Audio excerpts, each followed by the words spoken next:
Hello, YouTube. Okay, I've got lights out the wazoo tonight. It's my second time with this new webcam for YouTube. Anyway, now I'm going to connect up with TikTok. Go live. There we go. Oh, am I on the right station? Shoot. Oh, they'll let me know. I just got a comment. Someone said, I disagree with you 100%. Lots of people do. Not 99%, but 100%. Anyway, I'm just waiting for people to turn up in TikTok. My audience is on TikTok. And I film these, I film these in YouTube. That's where I save them. Sorry, YouTube. Hello. Just getting organized with my new webcam for YouTube. Sorry. I'm going to stop saying sorry. I've said it about 100 times. Okay. While we're waiting for people to turn up, I would love to know the age of your kids. How old are your kids? My kids are 33 and 28. And I've got a grandchild on the way with my son. He's 33. 4. 4 is a nice age. Very nice age. It depends on what you're going through. 2 and 4. 2 and 4. 2 is challenging. It can be. 20 months. 3 and 1. Oh, you're right in the thick of it, Em. So how old are your children? Due in March with my first? Oh, congratulations. Oh, I am. Oh, nice. 3 and 1? And she is so talkative. 4 is a really nice age. That was the 4-year-old, right? Yeah. 12 months this month. Excellent. So how old are your kids? 2 and 4. I would say the easiest age with my kids was 3 and 8. And then for the next, I would say probably 5, 6 years. Everything was so easy. Yeah. 11, 4, 2, and 10 months. Wow, you're very, very busy. 2 and 3, close together. Mine were 5 years apart. I didn't plan it that way. I had back surgery and a miscarriage between my 2 kids, but it worked out great. I had lots of time with my first, and then when he started grade 1, I had a newborn, so I had tons of time with each one. So I don't really think it matters how much time you put between kids, but I do think it's easier when you space them out. And even if they're close in age, there's no guarantee they're going to be best friends or anything. They might actually be mortal enemies. So I was going to say enemies.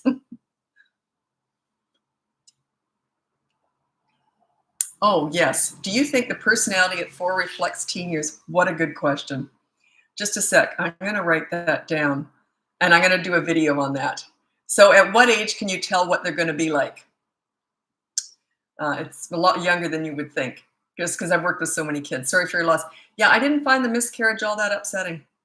I know that sounds ridiculous. The reason is I already had a child. And I'm not a negative person. Like I sort of thought, yeah, okay, that's nature's way of cleaning house. And I was carrying multiples. So who knows how many were in there. So it might have been a disaster if it had gone through. So, but yeah, I've been through worse is what I'm saying. I've had some tough stuff in my life. So the miscarriage was not the worst thing I've been through. Sad. Yeah, it was sad. Okay, so just a sec. At what age can you tell when you're, at what age can you, how should I word this? At what age can you tell what type of personality they have? Okay, I think it's extremely young, and I'll tell you why. Let me think. No, you know why? Because I have a lot of theories on this, but I'm not sure if I'm right. I don't like to say anything unless I'm really confident that it's sound advice. I'm not sure about this. This is just a theory of mine. If you want to hear a theory that's unjust, unstudied, uneducated, then I'll tell you, like, at what age can you tell what their personality is going to be like later on? Yeah, I have a theory.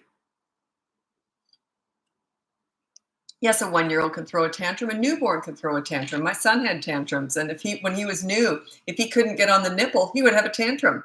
It was right there. I'm like, it's right there. Take it. It's like, throwing a fit.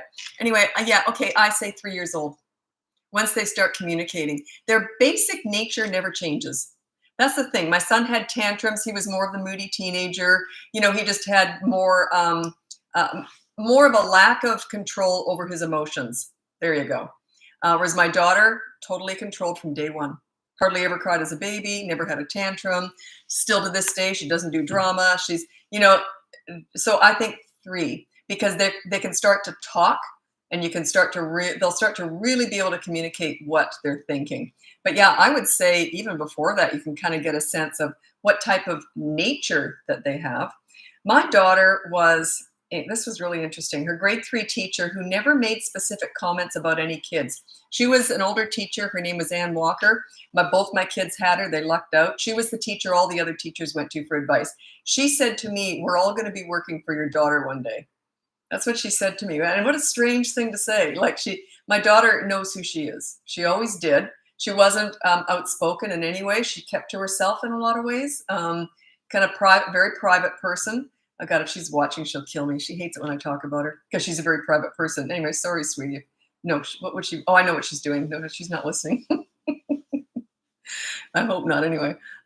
So yeah, and my son, not so much. My son and I are more, we run more on emotions, but I don't tend to have a temper. He does. I'm more likely to cry. He's more likely to get angry. So yeah, that's the basic natures. But my daughter's very even keel. Just, yeah. So yeah, I'd say it's younger than 3, but by 3, you can pretty much tell what you're dealing with. I know you hate timeout. When did you come to that realization? Curious if I never used it because it never made any sense at all to me. It's the same idea as a playroom. I don't like playrooms. You go over there and play. I want them here. I want them with me. I want them playing around me. When I'm disciplining, I want them right there. I want them with me. Not all the time, but what I mean is, it's sort of the same theory. So I never used it. I never even thought about it. I remember I was young. I started volunteering in daycare centers when I was 11. And I remember watching, they would do timeout. And in daycare centers and schools, they do things differently. And I remember thinking, yeah, I don't like that. Because it's that poor kid. You go off in the corner all by yourself. It's humiliating. So yeah, I was like probably 11 when I first noticed I didn't like timeout. Just didn't like it.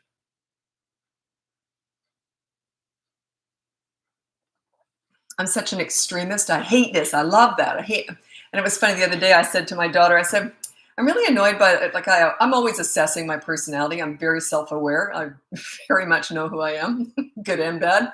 And my mom used to say that too. She goes, you know exactly what you're all about. And I said, yeah, I do, good or bad, right? And I said to my daughter the other morning, I said, I'm going to try it. I'm going to try not to do this anymore because I'm always using absolutes. And she goes, no, you often do. You don't always use absolutes. So even when I was explaining how I wanted to get out of absolutes, I always use absolutes. No, you don't, Mom. You often do. So yeah, I do hate timeouts though. Timeout blows inclusivity all the time. Yeah. Yeah. Overall, I just think it's a humiliating thing to do. Imagine if you messed up at work and your boss said, you go sit in the corner. Is that too much light? Here we go. You go sit in the corner all by yourself. You made a mistake on this ledger. Go sit in the corner, nose to wall. I'll let you know when you can come out. And then we're going to discuss everything you did wrong. It's kind of like that. It's the same feeling. You think about how you'd feel if you were yelled at or treated the way you treat your kids. It's no different. They just can't express how they feel.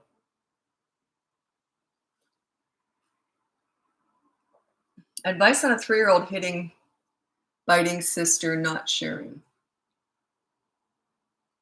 Consequence for 3-year-old. Yeah, if they are not sharing, put down no grabbing toys, no hitting, or figure out something that encompasses exactly what she's doing wrong. And then on the behavior board, that's free in my link above there, the behavior board.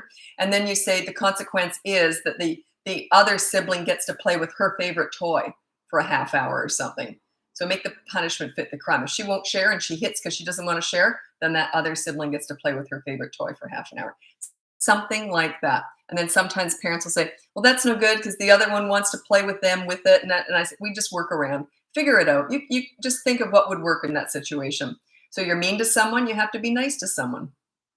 You're not always teaching children what not to do. You're also teaching them what to do. A lot of parents kind of miss that. They go, I'm always correcting them. Yeah, but you're always pointing out what they do wrong. Are you actually pointing out what they should be doing right? So you focus more on teaching them what to do rather than what not to do. I think I said that enough. Okay. For consultation, is one enough for a toddler that's 2.5? We're having a time. Sometimes, yeah. Yep. One session might do it with a toddler. Yep. Because all I would do is teach you about consistent corrective action, how you do it. Because toddlers are under 3 and you don't use words with them or the behavior board. They're too little because they can't think before they act. So it's consistent corrective actions because they learn through repetition over and over and over again. And yeah, I'm going to read out my 5 top toddler tips. I think I say that every live now.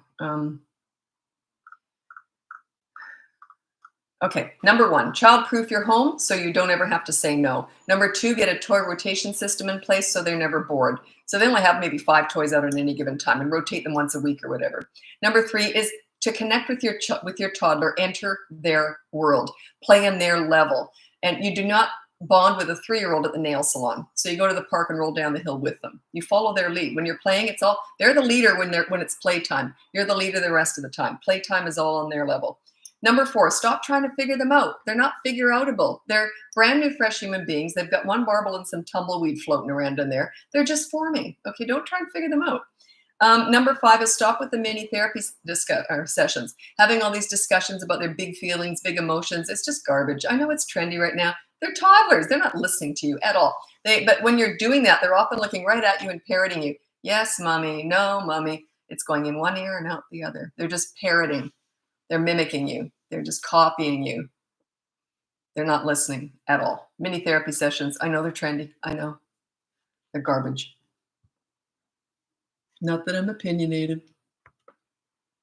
So that's my top 5. Or sister who refuses to spend time with younger brother. Oh, I got some really good advice for you. You can never force kids to like each other. I think that's ridiculous. You know what you do? Do what I did with my kids. I had 5 years between them, a boy and a girl. So they didn't have much in common. So whenever I didn't tend to do much one-on-one time. We played together, the 3 of us. Like we did crazy stuff. And because they're having fun together with me, we're all playing it's all silly stuff that we were doing. So they got bonded that way, usually laughing at mom. That was how they connected. Laughing at mom. I gave them a lot of material. So just dumb things I did. Should I tell you this? A lot of stuff I talk about in coaching because it's just a little bit too raunchy and stupid I'm going to tell you anyway. One day my daughter had, she's going to kill me. God, I hope she's not listening. I talk a lot about them when they were little. I don't discuss their adult lives. So sorry about this, sweetie. Anyway, we had the flu going around our house and it was the poop your pants flu. And my daughter had it and I was teasing her about it and saying, oh, look who pooped your pants. Sure enough, it hit me like you wouldn't believe. I was running down the hallway. So the kids were chasing me, laughing, and that's, you see, bonding. It's all silly stuff. The poop your pants flu. So I was laughing at her 1 minute and not so much the next. And I was laughing at myself running down the hall. Yeah. So you got to have fun. You got to just connect with your kids. Do silly stuff. Just laugh at everything. Laugh at yourself. That helps them to bond and get closer. There's nothing like laughing at your parents to bond kids. Did you see what mom did? Did you see? That was crazy. Yeah. Mom messed up. That will help them bond.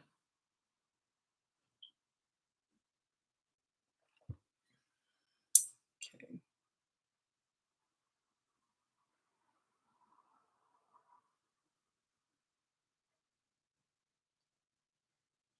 I don't know why, but I miss the naysayers. I don't get that much anymore. I will. Every so often I'll get a bunch of new followers and then they'll argue with me. But I don't get a lot of that. And I was just reading something and I thought, oh good, someone's arguing with me, but they weren't. But anyway, if I say something you don't like, tell me. I want to hear what you don't like, what you don't agree with, because that's how we all learn. I like to shake things up a little bit. So if I say something and you go, what a bunch of crap, just tell me. I have no problem addressing that stuff.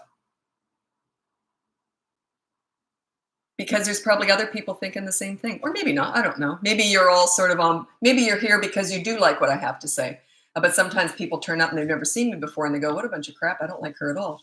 So, and you tend to learn that way too. I don't know how to explain it, but the resistance. I like resistance. I always say, like with kids, it makes sense to me actually why I like it so much. Because whenever a kid has a tantrum or a fit or a scene, I'm like, bring it on. That's my opportunity to exercise my leadership. When someone argues with my methods, like adults do, it's like, bring it on. That's my opportunity to exercise my beliefs and my experience, right? It's like that. So, yeah.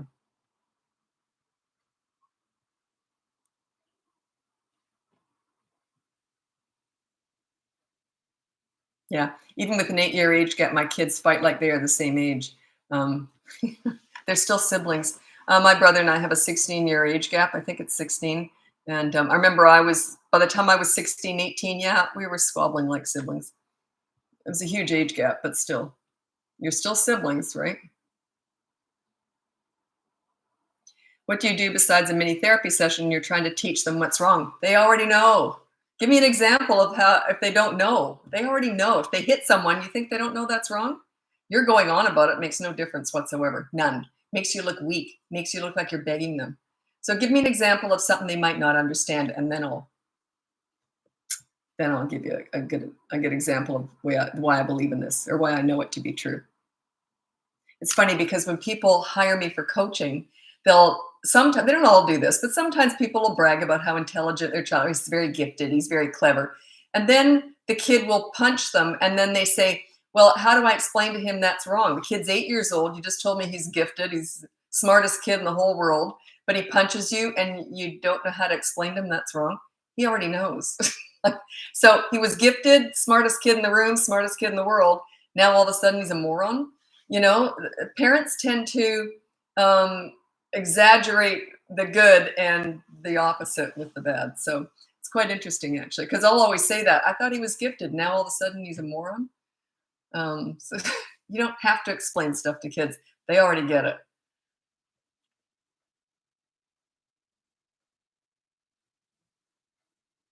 I love your advice. Have been trying it with my toddler that has a strong personality.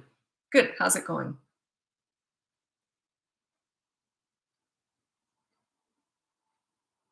Oh, you're asking a 3-year-old to stop punching you?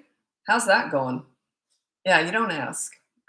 It's like saying, let's say you're driving down the freeway speeding and the police say, please stop, please stop, please stop. What's going to stop you when they pull you over and give you a ticket? Where's the consequence? No punching. The consequence is you're mopping the floor. Something like that. Consequence is you lose your favorite toy for a whole day. Consequence is media blackout for 24 hours. Where's the lesson? Where's the consequence? You're just, please, it makes you look weak. Where's the consequence? Oh, you're not paying your rent. I don't like that. You haven't paid your rent for a whole year. I don't like that. No, they kick you out. Your landlord kicks you out. You see what I mean? We all run by consequences.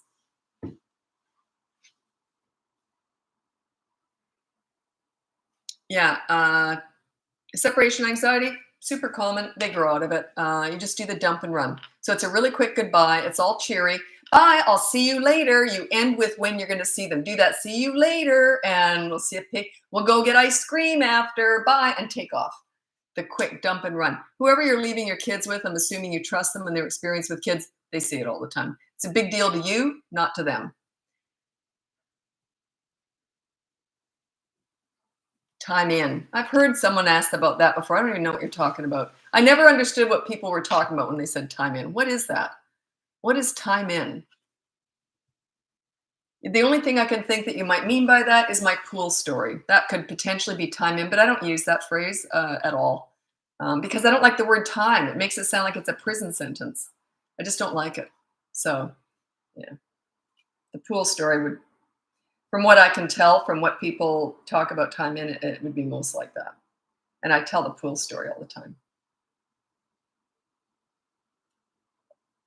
That's my all-time favorite story because it's got so much in it. The sandbox story is a good one with my son. The swing story is a good one. The mall tantrum story is a good one. I got a lot of standards, but I would say the pool story is the best. It encompasses what I believe to be how you treat children more than any other story.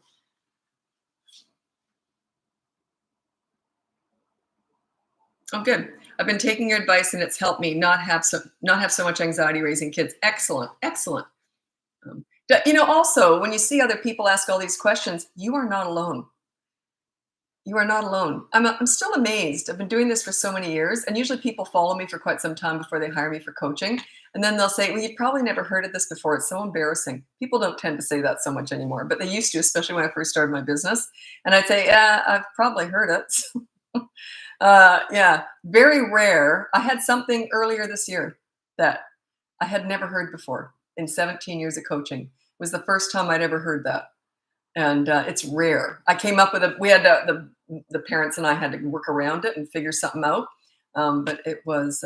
It's very rare that something comes up that I'd never heard of, and it was absolutely nothing the parents had done. It was something this child had a tendency, and I'd never heard of anything like it. It was quite interesting. It was kind of fun working with that because it was a challenge, and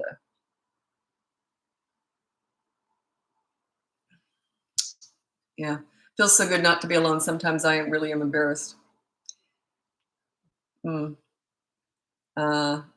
One of my favorite sayings is that parenting's the hardest job in the world with the least amount of training, and yet everyone expects you to be an expert, especially you. It doesn't make any sense. Where's the embarrassment? Hey, mother in training, father in training here, like just laugh it off. Good consequences for 3-year-olds, usually chores, and then parents say, but they love doing chores. They're still doing a good deed. There's still a lesson in that, and you're organizing the chore. They're doing it when you say, so you're still in charge of it. So yeah, usually chores, something that they can do easily, and you're right there watching them, and it's timed. Go and look at the behavior board. There's a whole bunch of ideas on there. That's free up in the link above. Everything I've got is on my website is in bullet point form in the link above.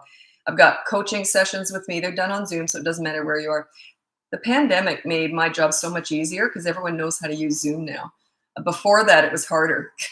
And I started on Skype. Oh, no, I didn't even understand how to use Skype hardly. That was confusing. Boy, they sure missed the boat when the pandemic hit. They could have taken over, but they didn't. Okay, how long? Good question. How long after the crime do you do the consequence? Wait, I've got to write that down. I'm going to do a video on that. I'll do it. I'm going to be doing my videos tonight, right after this. And then if you haven't heard from me yet, I do my emails once a day. I'll be doing my emails and doing videos after this. How long after the crime do you do I'll tell you the answer now too. So it depends. If they're little, right in the moment when they're little, like that's under 3, a toddler. It has to be consistent corrective actions in the moment. They live in the moment. So yeah, but afterward, let's say you're out and you can't do the consequence. You can't have them mop the floor when you're at Disneyland. You know what I mean? Say, I'll tell you what, I saw what you did. I didn't like it. We'll discuss it when we get home. So you can defer it. Okay. You defer it to when you get home, but you point it out. See, I didn't like, and then you go back to being happy. You don't ever get angry and hold on to that anger. It makes you look weak and it's mean. So you don't hold grudges against your kids. You hand out consequences when they do something wrong, and then just forget about it. You've already punished them. Don't be angry. There's no anger. Like when I was punishing kids, especially when I was working with kids or whatever, I would say, my son used to say, if my mom ever whispers, run, that's when I'm disciplining. Because the rest of the time I'm very loud and I never shut up. So, but when I'm disciplining, if a kid did something I didn't like, I'd go, didn't like that. I'll tell you what we'll do. And I got real quiet. And it was like, I'll tell you what we'll do. You can sit with me for 5 minutes while the other kids do that. Okay, do you understand? So it's very calm, very quiet, no anger, none. If you're angry, you've lost it. Because you want to be a leader. I teach leadership.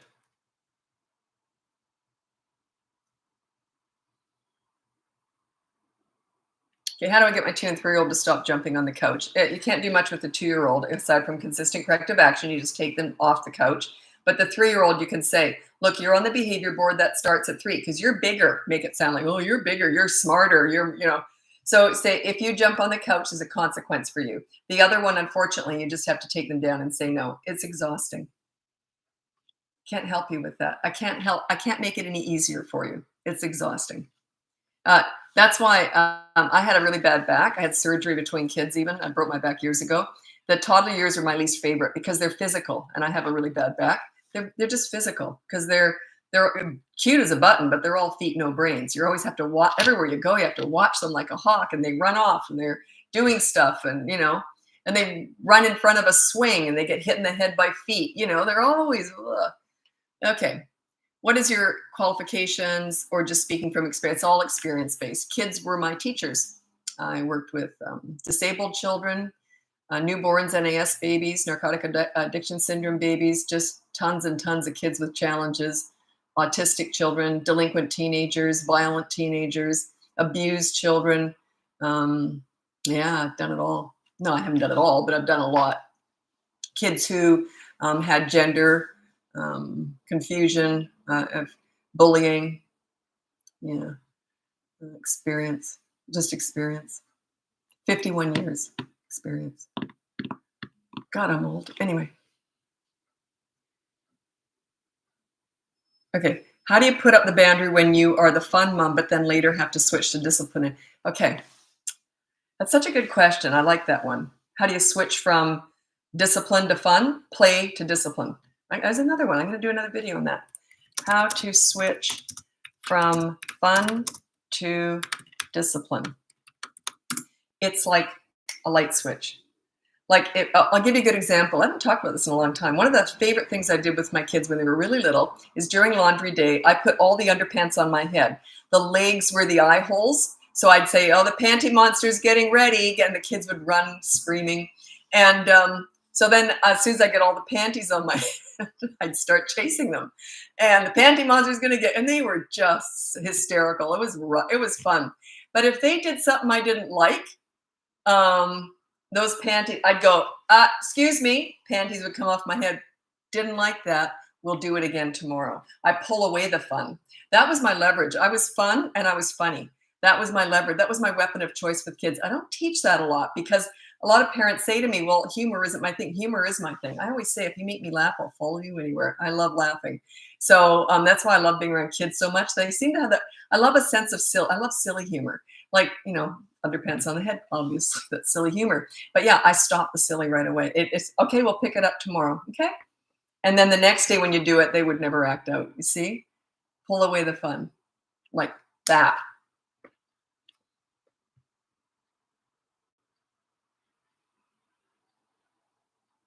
What happens when a 6-year-old gets mad and throws tantrums about not getting a big piece of cake? Were you from Instagram? I had that virtually the same type of question with a 6-year-old. Anyway, 6-year-old get mad, throws a tantrum, not getting a bigger piece of cake.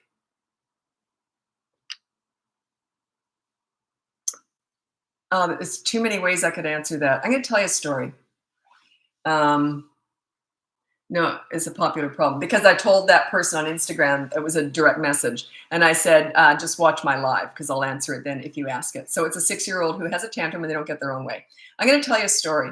My kids, I was really into health food, but I did make cake and cookies, but they were so full of goodness that wheat germ. And I mean, they didn't taste like normal cakes and cookies anyway, but I had made a cake. And then there was one piece left. And my kids said, can we please have the last piece? They were 3 and 8 years old. And I said, sure, just share it and whatever. So I could hear them arguing in the kitchen. And my rule was, if I hear you arguing, I come in and take charge. So, but they were trying to whisper. So I could hear them whisper arguing in the kitchen. I said, what's going on in there? And they said, oh, nothing. And then they kept arguing. So of course I go in there and I picked up the cake and I ate it in front of them. They never said a word. Because my thing is, if you're having problems, you come and ask me. But they didn't. They chose to argue over it. So anyway, of course, I act tough, but I probably made another cake that next day. So anyway, then the next time I said, okay, here's a piece of cake. Here's what you do. Because I realized I hadn't taught them how to share, but they should have come to me instead of arguing. So anyway, I said, now here's what you do. Here's one piece of cake, and you're the older one. He was 8, she was 3. I said, we'll start with you. You cut, and then she chooses. So one cuts, the other chooses. So you see, I took away whatever they had a fit over. If they didn't get a big enough piece of cake they had a fit over, I would take it away and eat it. And I would just throw it in the garbage. I just would that first time. And then I would say, if you'd been polite about that and you'd talked to me nicely, things might have been different. That's a 6-year-old we're talking. You don't talk like that to a 3-year-old so much. A 6-year-old. Anyway, I'll tell you what I did. The next night, my son took the knife and he was cutting it. You should have seen him. I was just like this watching the show and I was laughing. And she was what we were just having a ball. So he's cutting and he's shaking. He's moving crumbs over. He wanted to make sure he got the biggest piece. I wouldn't let them use the scale. I said, no, just do it I want you to eyeball it. So anyway, it was more fun. And I'm like watching like this laugh. It was great. It was a show. So anyway, always like this moving crumbs over. She was smart. She was only 3. And you know what she said? She said, she grabbed it and she goes, I'll take the big one. And he goes, ah, it wasn't, but she knew that would upset him. Anyway, it was just funny. So he ate the cake. And then the next time she cut and he chose. But yeah, I come in hard with that kind of stuff. If they have a fit just because they didn't get what they wanted or they're arguing over something, I come in real hard that first time. I just take charge. 6 is too old to be having a fit like that. But what are the other kids doing? I'm curious because at 6 years old, he's not getting a big enough piece of cake. What's going on in the dynamic? There's a bit of a tell there for me. Are there other kids involved in that? And what's going on with the other kids? I would like to know. Are they egging this one on? Some kids are just easier to rile up. Are the other kids riling them up? Are they saying, I got a bigger piece? If they did, I would throw their piece in the garbage. I would watch that. I would manage that whole situation really carefully. Because, I don't know, it just kind of sounds like something else is going on there. Gaslighting is a big issue with my teen. Emotional terror. Personally prefer the toddlers. Teen years are my favorite age. Emotional terror. Yeah, teenage stuff. If you're really struggling, you're gonna have to hire me. Teenage stuff's almost always 5 sessions. And parents never like the first 2 sessions because, especially the first session, they often argue with me. You discipline little children to get respect. With teenagers, you've got to get respect before you even begin to address what you've hired before. You got to connect with them first. It's about connecting. And parents say, yeah, but I hired you to address this. I say, yeah, we will. But there's some things you have to do first. So you want to connect with your teenager. That's what I teach parents how to do. You connect with them first. Should I tell the driving story? The masking tape story? It's such a good one. I love that story because it was, such a fun mom. Some of my clients are just a blast to work with. Anyway, I said to her, no yelling, that's your rule. And on the behavior board, with teenagers, we call it an accountability chart. So her rule was no yelling. Sure enough, she yelled. And you're supposed to mess up to show them how this is all done. So her rule was that night, her and her son went driving lessons every single night. He was 16 and they had been at war basically his whole life. They never really got along. They were just there. She always said they were too much alike. And that's why they got along. They were butting heads virtually since he was a toddler. And they were at war every single night. It was like a war zone in that driving lesson car. So anyway, I said, okay, now if you yell at him during the day, your rule is that night when you take him out for a driving lesson, you are not allowed to speak unless it's life and death. Watch out for that train. So she goes, I can't do that. And I said, you have to. That's what you have to do. So anyway, you know what she did? She says, there's no way I could have kept quiet. So she put masking tape like that on her mouth to remind herself not to talk. As she was getting in the car in the side view mirror, she caught a glimpse of herself, started laughing, and the tape went like that. Her son looked over, saw the tape going like that, and they just got the giggles. It was the most fun they'd ever had together. And then we worked on a whole bunch of other stuff to get them bonded. Then we start, you know, what's funny though, is once you really connect with your teenager and bond with them, the troubles tend to start to melt away. Because once you get that really good connection going with them, the problems seem to go away. So it's not about disciplining, it's about connecting, especially with teenagers. So anyway, God, she was funny. She said, she was just so shocked how it worked. She goes, I couldn't believe that. She goes, such a simple thing. I can't talk during a driving lesson. She put tape, and it was absolute, like a switch had gone off in their relationship. Anyway, cute. I like working with her. Okay, I'm dying to get your take on ODD disorders or PDA disorders. Yeah, okay. You don't want to know what I have to say about that. I've often addressed that. Should I just say it? I say it all the time anyway. Okay, ODD is just an acronym. It's a oppositional. God, I forgot about it yesterday too. Oppositional defiant disorder. I want to say disposition lately. Got it in my head.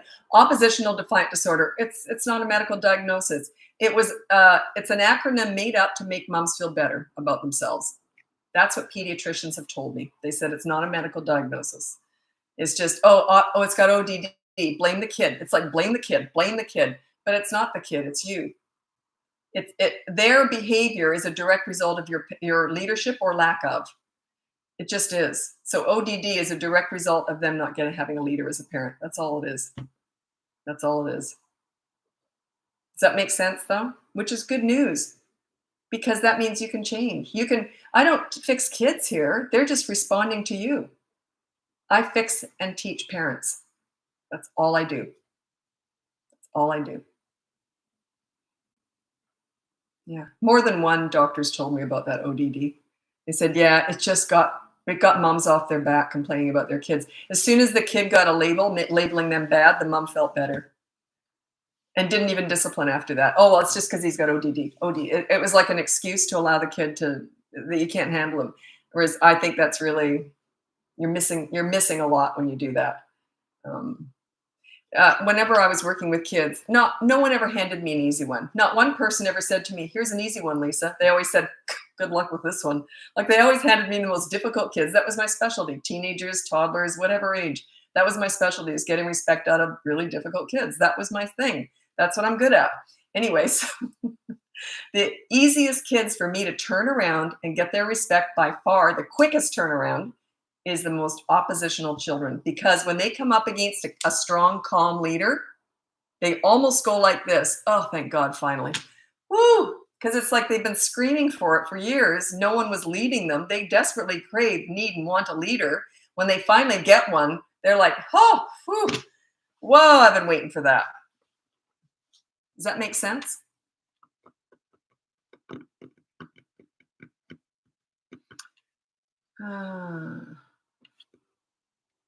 Okay, this is good, but I'm gonna just add to this, Tamara. Every night I give my kids hugs and kisses. We both say I love you, good night, and sweet dreams to connect. That's great. That's great. I was extremely demonstrative with my kids. They were always pushing me away. I was all over them all the time. But really, and that's great. Wonderful. Don't end there though. It's be silly and goofy with your little kids.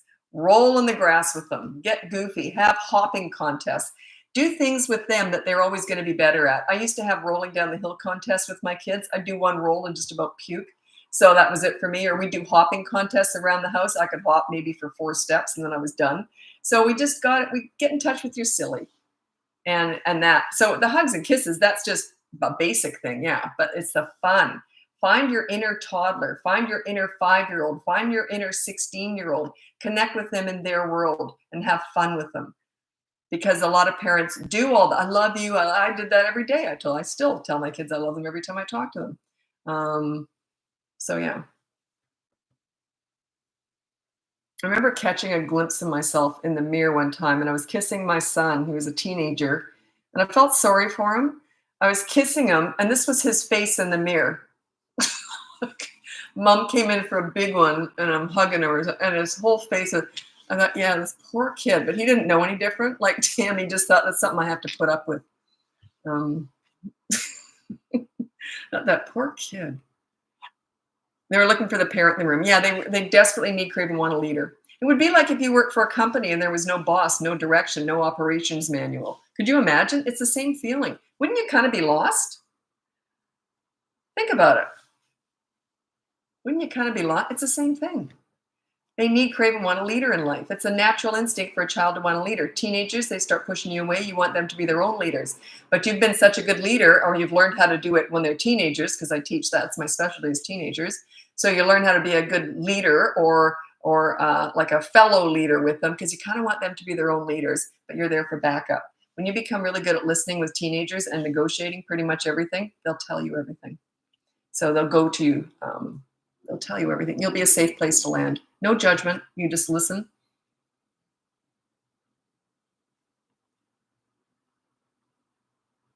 Good consequence for a toddler. There are none. Toddlers don't have consequences. It's just consistent corrective actions. You do the action. So if they throw a toy, you say no. You pick up the toy and put it away. If there's another toy in front of them, I might put that away too. You say no. And then you just calmly walk away or whatever. So it's consistent corrective action every single time. You don't get them to do something afterwards. You just don't. Like they throw something and it spilled the water. You don't get a 1-year-old or a 2-year-old to clean up the mess. You could, but there's not really any point. Oh, I feel it coming on. I want to do a lecture about that. Never mind. Sometimes I feel like I get a lump in my throat because I really want to go on about something, and I think, no, that one's too much. Yeah, that one's too much because I know I'd go on and on about it. I do tend to go on, like right now.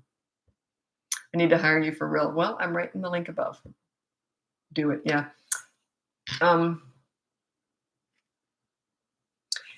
Toddlers are so misunderstood. One of the dumbest things I've ever seen come out, and I've been working with kids for 51 years now, and I've seen all this stuff come out. Two things that came out, and I thought, oh, what a bunch of crap. One is participation awards. The stupidest thing you ever heard of. Participation awards. Where's the award? It goes against the whole idea of an award. Anyway, dumb. And the other one is the saying, use your words. Is that the most self-righteous, holier than thou, patronizing thing you could say to someone? Imagine if your boss said to you, use your words. What a patronizing, awful thing to say to a child. I just hate it. I hate it with a passion. Think about it. What if you were talking about a problem you had and your boss said, use your words? Kids feel the same way. How do you balance getting respect without hurting them? What is your focus making them respect you? Should I tell the pool story? I lead with fun. I never really told kids what to do. Yeah, I'll tell the pool story. This is how I get respect. This is my best story for getting respect in that it's relatable. I've got better ones, but they're longer, they're more complicated. There's more psychology behind it. This one's plain and simple. Anyway, my son, true story. My son had his 8th birthday party. We had a lovely pool in the backyard, and he had 5 8-year-old friends come over, 5 boys. So there was a total of 6 8-year-old boys and me. I was the only adult there. And anyway, so all I'm doing is counting heads. And I'm a big safety freak, like big time safety freak. I'm a helicopter parent when it comes to safety because I've worked with so many abused children and that. So I'm nuts with that. So anyway, I said to the kids, I said, okay, just like I got a siren going by here. So I said to the boys, I don't even know if you can hear that. These microphones don't pick up everything these days. Anyway, so I said to them, Whaley is over there. He cannot come in the pool. Whaley was a giant blow-up toy because, and we didn't have a pump to blow him up, so I didn't want to let the air out. So I said, Whaley's over there. Do not bring him in the pool because I can't see behind him, and all I'm doing is counting heads. The whole time you're in the pool, I'm counting 1, 2, 3, 4, 5, 6. I could lose 3 boys behind Whaley. Sure enough, one of the kids brought Whaley in the pool, and I said, Whaley out of the pool now. He said to me, no. And my son instantly went, because he knows mom knows how to take care of business. I was fully clothed and I jumped in the pool, had that kid out quicker than he even knew what had happened. And I put him beside me on the steps and I said, you're going to sit there for 10 minutes now.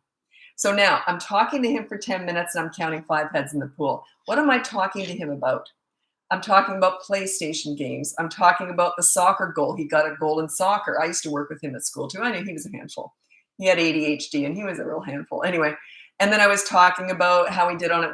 I'd worked with him on a test and he did really well in the test. I'm building him up, building him up. The 10 minutes is up. And I said, okay, you can go back in the pool and have fun now. I couldn't get rid of him. He keeps talking to me. I'm his best friend now. He's chatting away, chat. Couldn't get rid of him. I looked over at my son like, oh God, help me. Get rid of this kid for me. I couldn't get rid of him. So anyway, and I said to my son, weren't you guys going to play basketball now? Because we had like basketball hoops in the pool. And he says, oh yeah, come on in. We need 3 for each side. So finally this kid goes in the pool. He was my shadow for the rest of that party. Can I help you with anything, Lisa? Can I help you do this? Oh my God. Anyway, that's how I got respect. He looked up to me because I corrected what he did because I know what I'm doing. I take action. That was a safety issue. I did not say, please get Whaley out of the pool. I'd already said very clearly, Whaley does not go to the pool. When he brought him in, it's a safety issue. Whaley out of the pool now. Very clear. When he said no, I took action. When I pulled him out of the pool, I said 10 minutes. I did not explain why. He's not a moron. He knows exactly why I pulled him out of the pool. And then you're going to sit there for 10 minutes. I'm very clear. That was his punishment and that was it. Nothing else. Then I'm connecting with him. I'm building a friendship. I'm making him feel good about himself. Now, He feels great about himself when he's with me.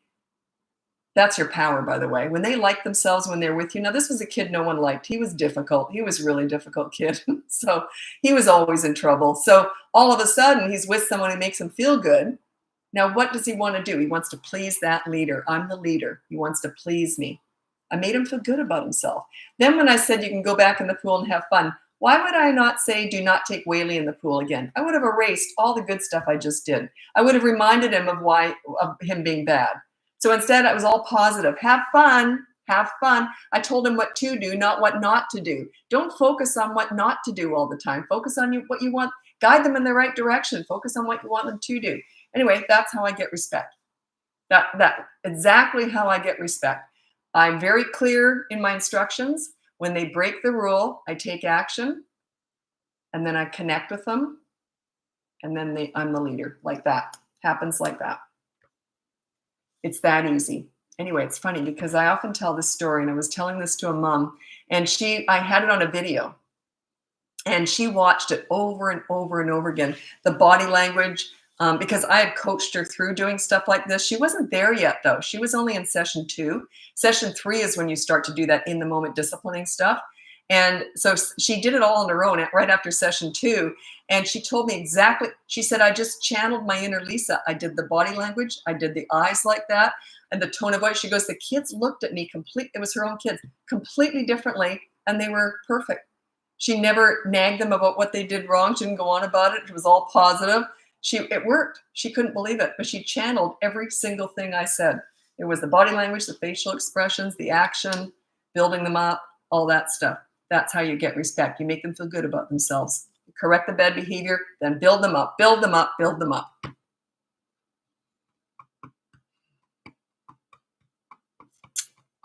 You know, I teach leadership. I don't teach authority or pleaser style. That's the trend right now, is pleaser parent. It's just ridiculous. The authority parent is the old-fashioned way. That's not as bad. Pleaser parent's a disaster. It's an absolute disaster. Just ask the school system. It's a total disaster. They're raising self-entitled snowflakes with mental health issues. It is a disaster. The leader, you guide your children to make good decisions on their own. Like, I didn't want to discipline my own kids. They were self-disciplining. I just guided them into making good choices. And then I could just relax and be buddies with them. We're just friends. But they always knew if they were ever disrespectful or anything, I would have come in really quickly and said, didn't like that. Here's what we'll do. So it's all about connecting. But you also have to, it is a mix, but your main goal with children is to make them feel good about themselves. I have never, ever seen a child who's disrespectful and rude and sassy with high self-esteem. Their self-esteem is in the toilet. If they're treating you like crap and they're doing rotten things all the time, they have no self-esteem. It's just in the toilet. So you're not doing them any favors by not disciplining them, by not being a leader. Oh, that was a speech. Anyway. Okay, any tips on getting in touch with your inner kid? Yeah, a lot of my clients say that. I have a lot of inner kid in me already because I'm very goofy. My sense of humor is just kind of moronic, really. So I just think, I think arm farts are hilarious. You know, I don't know what's wrong with me, but anyway. So it was, and I was always surprised how many parents ask me that.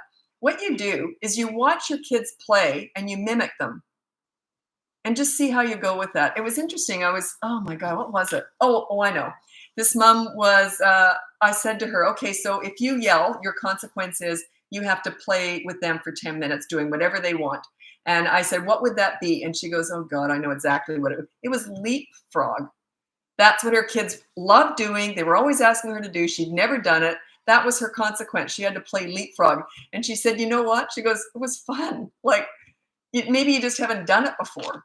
But when your kids are giggling, like just pure joy because you're interacting with them in their world, you can't help but kind of start to have fun, right?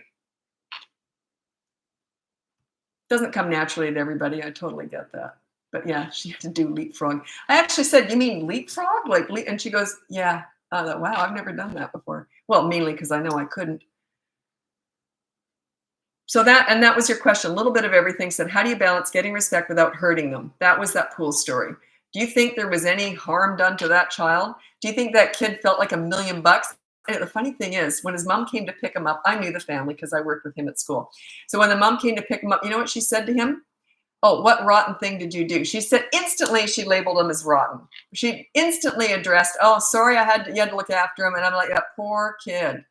She thought she was correcting him, but just she was always reminding him of what a rotten kid he was, whereas I was building him up, making him feel good. So which way do you think you're going to get better results? Anyway, of course, he treated her like crap, probably kicked her right in the shin right after she said that. And I don't blame him. Okay, good point. My 5-year-old has trouble switching back to serious mode after being silly. Yeah, perfect point. What I would do is I tell clients to do this all the time. Put a timer on. Say, we've got 10 minutes of silly, start now. And then we're going to have 5 minutes of slowing down. Slowing down might be singing a song. Have something like, and then 1 minute of a slow down song or something. So you manage it all. Remember, you're the leader. You manage everything. Okay, 10 minutes of silly starts now. And then start being silly. Be silly for 10 minutes. Okay, 1 minute of calm down song starts now. I used to sing Memories to my kids, that Barbara Streisand song. So, no, I won't get into that. It's too embarrassing because I had a way of doing it. I talk about that one in coaching a lot. But yeah, there's like a symbol of change when the kids know, okay, this is time to change. This is time. And they get used to that. It's like when a school bell goes, they instantly know to get up, pack up, and go. It just becomes a reaction. So remember, you're a leader. You want to manage things, have systems, have plans, have techniques. Timers are great. Alarms are great. Clocks are great. Makes you look official, like you know what you're doing. I'm afraid he'll chase me though. Well, I don't know what's going on. If he's that out of control, you got some more work to do. This all works beautifully when you're already a leader, but when you're trying to become a leader, it's going to be chaotic at first. That's why I have a full course on how to get respect, because you start one step at a time. Like I have a whole bunch of different methods I throw at you all the time. But if you were to try them all at once, it wouldn't work. You got to get organized step by step. I've paced out that whole course according to how to get the best results for you. Unfortunately, a lot of clients race to week 4. Everyone wants week 4. I won't go into it here, but week 4 is what everyone wants. And they'll sometimes jump ahead there. It won't work. You got to pace yourself out. Go through week 1, 2, 3. No one wants those weeks. They want week 4 and 5. But anyway, you got to go through the first 3 to get to 4. Yeah, the timer. Yeah. And say, okay, now we're going to have the slow down song. And you can start singing it fast and then slow it down and then whisper, and have fun with that too. And by that time, they've calmed down. You got to be organized with this stuff.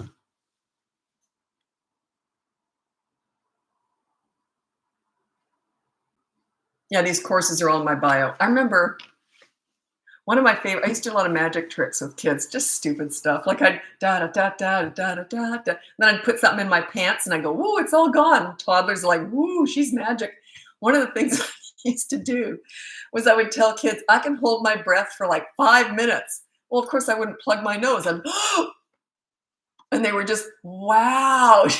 And then some older kid would come along. She's breathing through her nose. They'd wreck it all. But, just find your inner silly. You'd be amazed how much fun you can have with your kids. If they are laughing and having a great time and they're well behaved, chances are you'll start having fun with them. What do you suggest in place of use your words? Well, anything. I mean, it's what do you mean? Everything I teach is in place of that. So yeah, use your words, just toss it. It's so patronizing.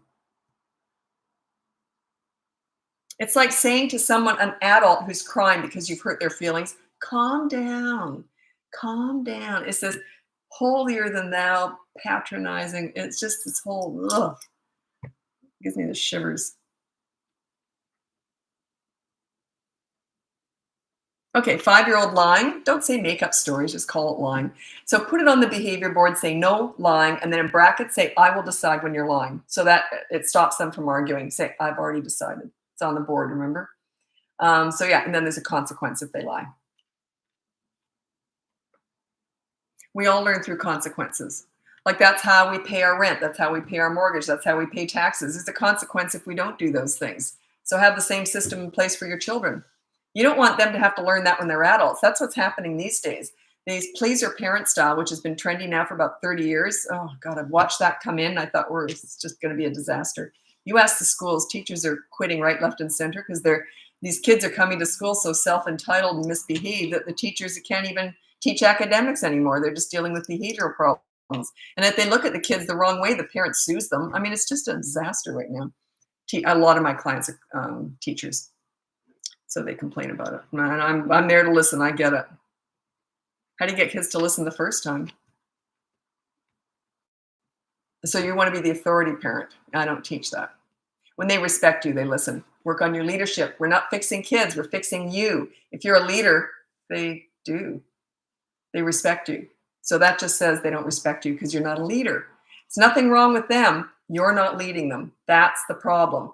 When I was working with kids, if they did something wrong, I always blame myself. If I was working with delinquent teenagers and they did something, some of the stuff they did was pretty out there, and they do something, I'd always say, what am I missing? What am I doing wrong? I saw them for like an hour a week and I always blame myself, right? I wasn't a good enough leader. I've got a really good, I can't tell it here, but there's a story I tell in coaching all the time, something that happened with one of the teenagers I was working with, and how I flipped it all around by taking responsibility. And the kid was just amazed that I did that. Rather than blame him, I took the blame. But I said, yeah, I failed you. It's quite interesting. So flip it around. Your children are born with a basic nature and a basic personality. 100% of their behavior is on you. 100%. How they treat people, what they say, what they do, that's on you. Did I lose you for a second there? I think I lost the internet for a second there. But isn't that good news? That means that you can control things. Don't you want it? Don't you want that to be the way it is?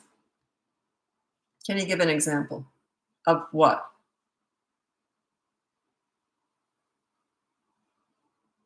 You're the source of that. Wow. They're always going to be nice to you. Okay. What time is it? I got to get going. Okay. I got to get going. What time is it? Yeah. So if you go in the link above, everything I have to offer is on there. It is my courses, my coaching, and then my free behavior board. The coaching is all done on Zoom, so it doesn't matter where you are. It's usually one session per week. As we go along, too, I don't advertise this, but as we go along, I try and split the sessions in half. So if you've got 5 sessions, you might end up getting the last 2 might be half-hour ones, and then you get 2 extra ones because you already know the drill. We're just addressing, this is what happened last week. What should I have done? You should have done this, should have done that, blah, blah, blah. So that's how it goes as time goes on. So coaching, it can go on for quite some time, but I really do try and split up, cut those sessions in half whenever possible. Not always possible, but I try and do that. Anyway, and then the course, I have a full course on how to get respect in 5 weeks. That's all about you, your leadership skills. And that's if you have a 3 to 12-year-old. And then I have mini toddler courses. And then the behavior board's completely free. You're on that too. That's what makes it work. Anyway, I'll be back again. I'm usually do a live every single day, but I never know what time except Tuesday nights and Saturday mornings. It's in the bio. Those are my regularly scheduled lives. Other than that, I never know when I'm going to be here. So thanks so much for watching, and we'll talk soon. Bye now.